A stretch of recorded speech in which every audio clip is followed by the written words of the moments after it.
All right, induced diseases, a little bit different concept. We're typically used to talking about diseases in terms of the individual.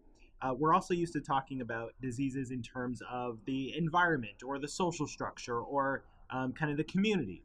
But here we're talking about diseases from the corporate perspective. So, what is a corporate induced disease? Well, to simplify this definition, it's essentially a disease of anybody who is exposed to anything in the marketplace that's part of a consumer product or part of the process of corporate activity. Now, this last part is very important because corporate activity is a very broad thing. It's not just the product itself, but it's the things they lobby for, it's the decisions that they make. So, it's really all part of corporate activity that could eventually influence a disease, which is why we call it a corporate induced disease. Now, a classic example, a relatively simple example, is environmental contamination. So, a company dumps a bunch of pollutants into the water supply or into the grounds, or maybe they release them into the air. That pollution directly impacts an individual's health.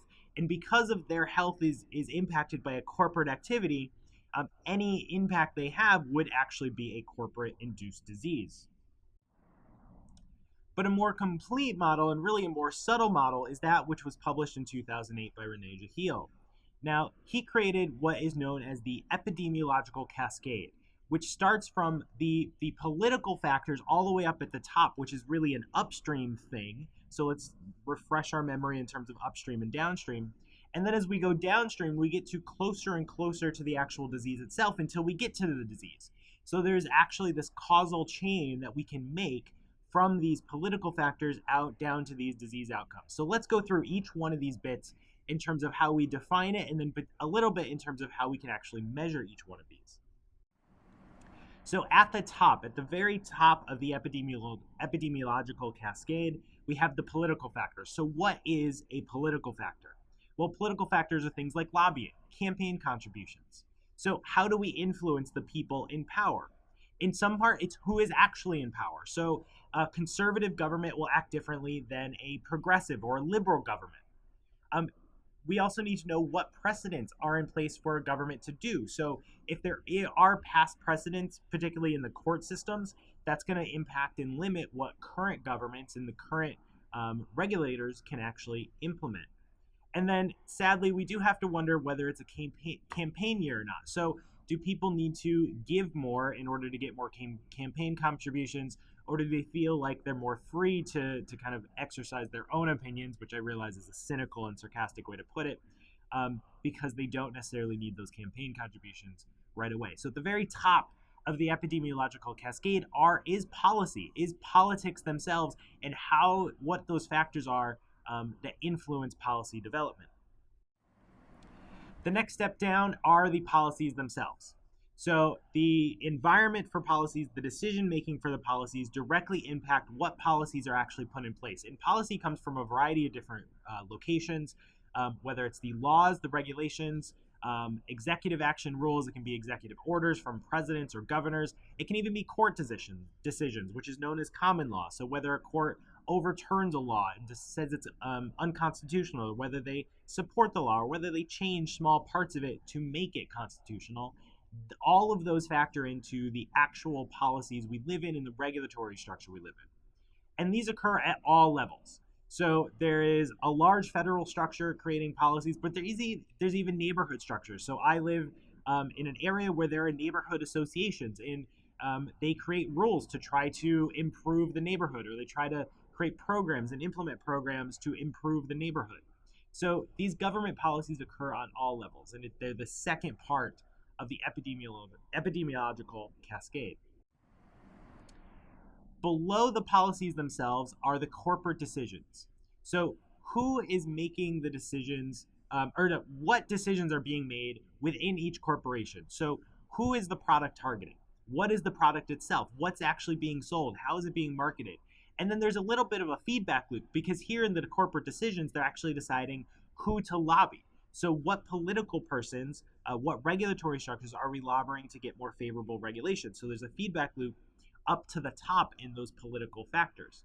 So here we're getting a little bit closer down. We're not talking about the entire environment someone might live in, but we are talking about the decisions that corporations make to influence product availability as well as product purchases. One step lower, once those decisions are made, we have to discuss what pressures those decisions make on an environment in terms of people making a decision.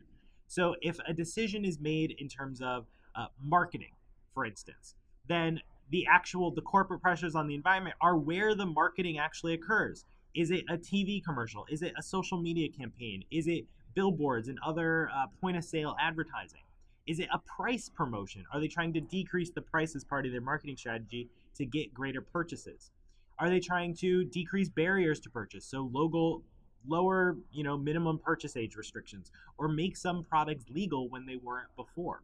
All of these are corporate pressures on the environment that stem directly from those corporate decisions that occurred one step above in the cascade. Below these, the corporate pressures on the environment are the modified environment itself and the pressures on sales that modified environment has. So now you're not talking about where to market, you're talking about how much to market. So how many ads are out there? What's the content of the ads? You're not talking about whether you should do a price discount, you're talking about what is the exact price discount. And you're not talking about the exact, trying to overcome taxes. You're talking about how much to overcome taxes and manipulate your pricing. So again, it's going from decision to action to actual details of what the thing actually is. That's what these sales pressures are. And these sales pressures directly impact how much we consume. So here's all the way down, almost at the bottom, is when we finally talk about the individual. Everything before this was greater than the individuals, really at the ecological level, talking about actions at the corporate level or actions at the government level. But all the way down here, once we talk about the modified environment and the sales pressures, now we can start talking about how much of the product is being consumed and who is actually doing the consuming. So it's not just that an X number of drinks of alcohol are being consumed in a given year, but it's important to know who is consuming most alcohol and where are the at-risk groups, so we can use that in our surveillance measures. And finally, at the bottom of the epidemiological cascade, all the way downstream from those political factors up at the top, we're talking about the diseases. And the level of consumption directly relates to the amount of disease. So of the people who use the product, who are sick, who are dependent, is the number of people who are sick the same among the non-users, or is there a disparity between the users and the non-users? But really the overall point of this cascade is that since we can make connections between each one of these parts, we can actually make connections directly or indirectly through all of these parts. So there is actually a hypothetical causal pathway from these political factors, from these corporate decisions, all the way down to individual consumptive habits, as well as individual disease outcomes.